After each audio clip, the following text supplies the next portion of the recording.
Well, good morning. Thanks for stopping by here for a little powwow before we start work. I know a lot of you are go-getters and want to get over there and get straight to work, but it's Monday morning and we got some stuff to cover. Some of it's pretty exciting. And so we'll get this done, then we'll head on over there. So first, we always start with errors and omissions. The other day, when I said it was Christmas Eve and Graham said it was Christmas Eve, it was Christmas Eve. Went through a big old pipe wrench into my works. Mm-hmm. The other is, I said, if you go to the grocery store looking for three things and don't have a list, well, one of our subscribers said if he goes to the store without a list, he's going to get 17 things. And, I got thinking about that. I did some impulse buying the other day. One of them was at Tractor Supply, which for guys, you're probably going to do some impulse buying. Yeah. I bought Graham a knob for the steering wheel of the 550. And when he opened that up, it was a Christmas present. When he opened it up, it's like, oh, yeah. That was money well spent. He liked that. The other impulse buying I did was at Lowe's. They had a 3-pack of channel locks, and the biggest one, it was for $11. What's their brand? Cobalt. Mm-hmm. The big pair, I thought, when you need those, you're in trouble, and you'll gladly pay $10. So I impulse bought that. So subscriber, thank you. You're right. I say at a grocery store, I'm on a mission, but when I'm in some place like Tractor Supply or Lowe's, I'll do some impulse buying. Three things I want to bring you up to date on. Tomorrow, we're going on another field trip. This is going to be a good one. I'll tell you about that in a minute. Next topic, why a terminal railway? And then the last one is our Christmas present to you. Now, we can't mail them a Christmas present. It'd be too hard to get everybody's addresses and that kind of thing. So for your Christmas present, we are going to tell a story on ourselves. This is an embarrassing story. I know you're going to enjoy it because it's a good story. Some people don't tell embarrassing stories. We're just going to go ahead and do it. So to do this, we got to kind of peel back some layers. Something we do is boxcar door repair, mobile boxcar door repair. So for those of you that are not up to speed on that, boxcars have doors. There's sliders, maybe like a closet door or a pocket door, and then there's a plug door which slides into place and then seals and locks in. There's a big cam and dogs that pull it in. So a common call would be middle of the morning, we get a call and a plant saying we cannot get this boxcar door closed and locked. The railroad won't pull the car and they won't fix the car. It's not their car. The railroads now say that door repair is not in our mission statement. We're not coming out to fix the door. And the plant is saying if we don't get that car able to move, we can't bring in any new cars of paper in this example, and we're in big trouble fast. Like in 2 days, it seriously affects their plant. So when they call us mid-morning, for example, hey, we got this boxcar door, can you come repair it? We tell them, yeah, we'll be there 1:30, and we go do minor miracles. You should see the tools we take. Someday we'll take you on a boxcar door repair. So as I'm peeling back these layers of what we do, it's kind of like an onion. I mean, we're doing the terminal railway, but here's mobile boxcar door repair. So I guess I'm like an onion, whereas maybe you're like an ogre. Donkey! I think I just got burned. So in this particular story, they call us, we say, yeah, we'll be there about 1:30. Well, it turns out there's two cars. One was a really nice TTX rail box, double plug door. So I'm tending to that. Graham's working on this older car that we found out later was for scrap paper. The one I was doing was a nice car, brand new, really. It had come off the track on the bottom. The one he was doing on, there was a small weld that we had to nick to get the door mechanism to slide out so we could put new casters on the bottom, new rollers. So I told him, I said, take the torch and cut that little weld right there. And I went back to work on my car. So he gets the torch set up and ready, and he's going to work. Well, I'm doing my thing over on my car, got a ladder up, and he comes running over and he says, there's smoke rolling out of this boxcar. Oh, the terror gripped my heart. I thought, oh no. So I go running over there. Sure enough, there's a little bit of smoke rolling out the door. And then I made a huge error. I opened the door a little bit more. Well, the fire that had started inside flashed, meaning it had oxygen and it was burning, but it was, correction, it had fuel and it was burning, but it was short on oxygen. When I cracked the door a little bit more, it flashed. Whoosh. Big billow of smoke comes out the crack in the door. So I run in the plant, and for me, this is very difficult to run in a plant and tell them that I'm in over my head. And so the first guy I got to, I said, listen, call 911, tell them report of a fire in the boxcar outside the building. He says, okay. I run back outside. So at this point, we take the pickup truck, get it lined up with the boxcar, get the chain on it, get ready to open the door when the fire department gets there. So back to how it started.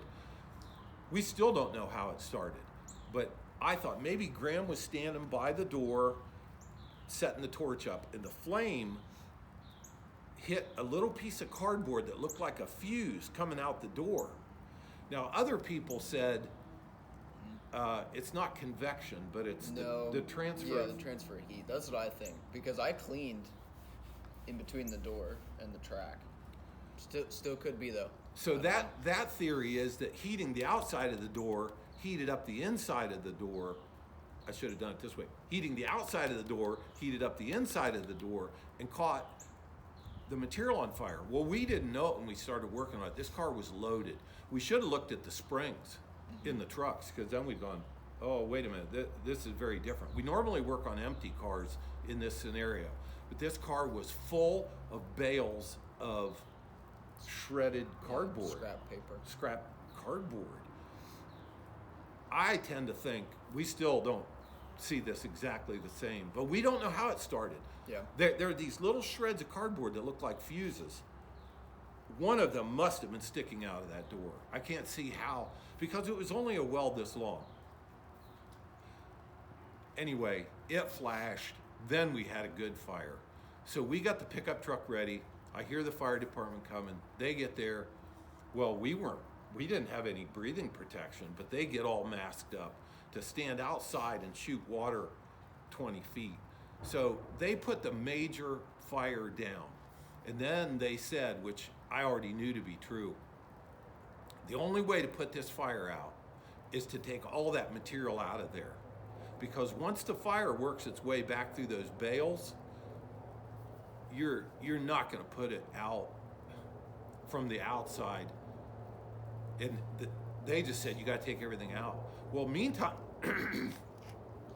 the plant manager comes out and he says, I think without profanity, but really pointedly, he says, there is no way that car on fire is going back in that building, because they've got fork trucks with bale clamps. Mm-hmm. And we were talking about taking it back inside so it could be unloaded.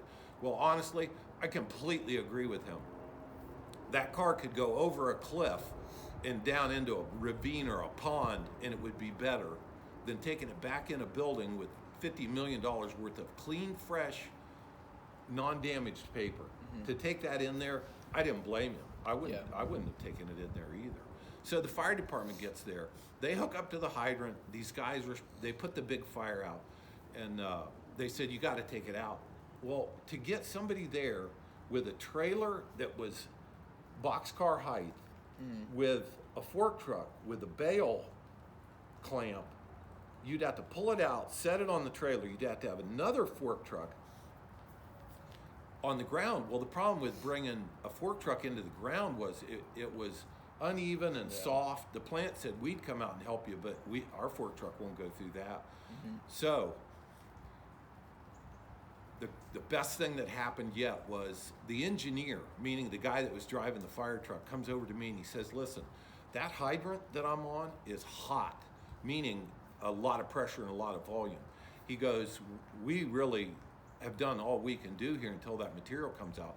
I'll leave you a 3-inch line, an adapter, a length of 1 3/4, and a nozzle. If you hook right to that hydrant, you're going to have all the pressure we did because we were just flowing through the truck, through the fire truck. They weren't pumping it. They were just right off the hydrant. So I accepted that offer, and the fire department cleans up. They leave us this stuff. Well, this is about 3 p.m.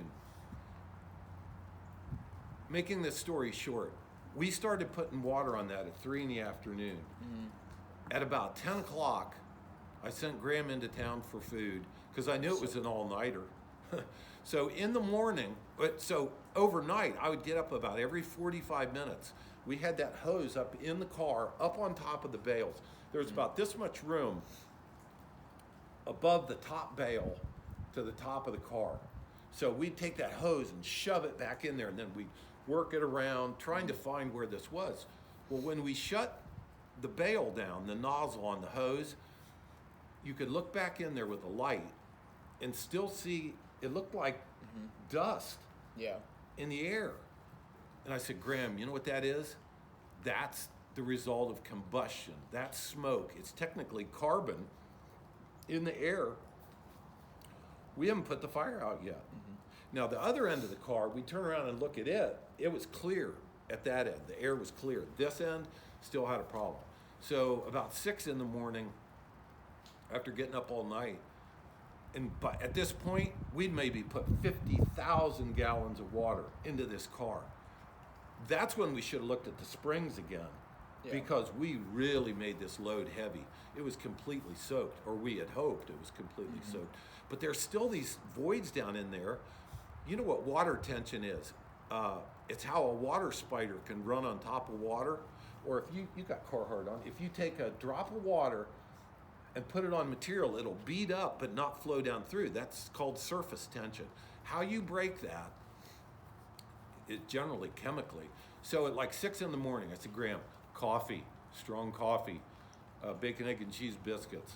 So he goes into town. I told him, go to Kroger and get about 5 big bottles of Dawn dish soap. So he comes back with breakfast. Glad for that. Comes back with dish soap. So we got the flow going out of the nozzle, took the Dawn dish soap, introduced it into the flow, and made foam, which is how firefighters get penetration. So we foamed on that thing probably till noon. I think you even went back and got more.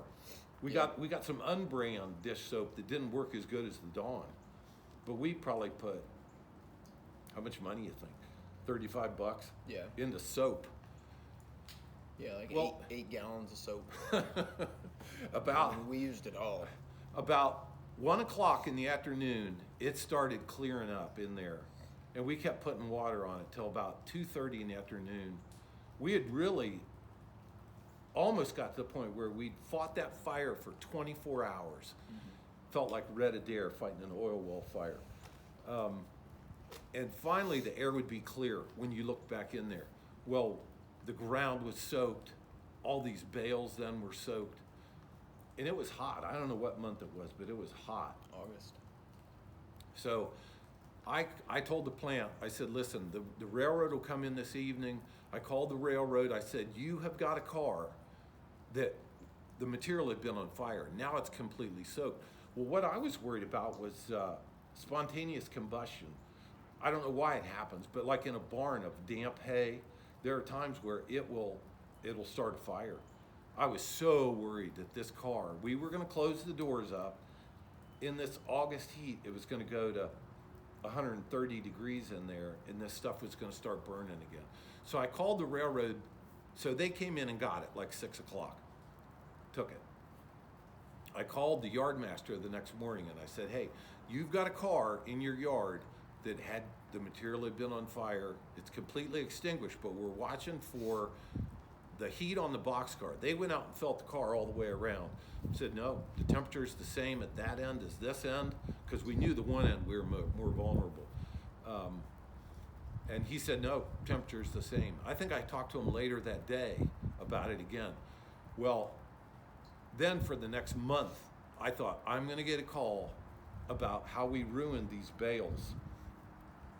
And even more, we dumped it in the vat, and now that whole vat of recycled cardboard slurry is damaged because it's got all this burnt cardboard in it, And whatever. Soap, we put a lot of soap in. The soap ruined our paper making process. Never heard another word about that car. And about a month and a half later, I was starting to be more comfortable with the idea that nothing is going to happen. We never did here. So that's how we fought a fire for 24 hours in a burning boxcar without breathing protection with bottles of Dawn soap. Merry Christmas. I mean, usually embarrassing stories don't get told, but that one did. I hope we never do that again. No. We will always now check to see what's in the car. Before you light a torch, you've got to look what could be a fuse, like a shred of cardboard. We still don't know how it happened, but we will be way more careful. Yeah. Way more careful. And generally we are. That shouldn't have happened, but somehow it did. So that's our embarrassing story. I want to tell you why a terminal railway. Now, there may be people that would look at what we're doing and say, no, you're not thinking near big enough. But every good thing that can happen on a railroad can happen on a railroad that's a mile long or less. Every good thing can happen. You can deliver on time, you can have great customer service, you can do what in your heart, remember the pitch pipe, you can do what you love doing on a little railroad or a big railroad. Conversely, every bad thing that can happen you can have derailments, lapses in customer service. So the 1 mile project is really railroading 101. And this is a difficult field to get into. When you're competing with Watco and Genesee and Wyoming and the other great operators, and you want to buy a line in Indiana that CSX is abandoning, bring your millions. And of course, we're in on this project for much less. So we're learning in a real live situation without the exposure and without competing with the Watcos and the Genesee and Wyomings. That's why it's so valuable. I'm not anywhere near done learning yet, and Graham is learning. So what a great project, and we appreciate your support. I was afraid you would be disappointed that it wasn't longer and that we weren't going to be the next Hill or Harriman. That's the advantage of a short railroad. You learn. Now, could it be that what we learn here will lead to a bigger project, a project with more miles, more customers, some bridge traffic? Possibly, yes. But we're going to get this under our belt first. And there are people that would say we're thinking small. I think we're thinking smart this time. Let's learn our lessons here. Let's take our licks. Let's learn a lesson the hard way here before we go on. Yeah. Okay, the last great news, our field trip. Where are we going tomorrow? Where will we start? At the rail yard. We'll start at the rail yard, and we're going to Chicago. Now, would you go to Chicago, which is, I don't know, 400 miles, in a car that you just paid $400 for? That's what we're doing. I just paid $400 for a 2002, 2001 Nissan Xterra. Nissan Xterra. High mile. I think it's got 241,000 miles. Paid $400 for it, and we're going to drive it 400 miles to Chicago. And we're going there to pick up the truck that Graham bid on. Talked about that last week. But then, this is what you're going to like even more than going to Ritchie Brothers again. We're going on to visit somebody who's fundamentally changing the way railroad derailments are cleaned up. I have background in derailments, as does Graham, and we're honored to know somebody that's working on innovations that are going to change the way things are done. And hopefully we'll get a lot of footage of that equipment. I don't know that we'll interview him, but we're going to show you how these changes are taking place and what's going on and how that industry is changing. So that will be put up tomorrow night or Wednesday. This is Monday. We're cold. Yeah, I, Pretty cold down here. I don't have the clothes on to just be sitting here. If I were working, I'd be all right. So I think maybe we should get working. Yeah. That's our update and our Merry Christmas story. And tomorrow we're going to leave bright and early. Any of you that are late, I don't know, can we wait? Okay, that's it. Thank you.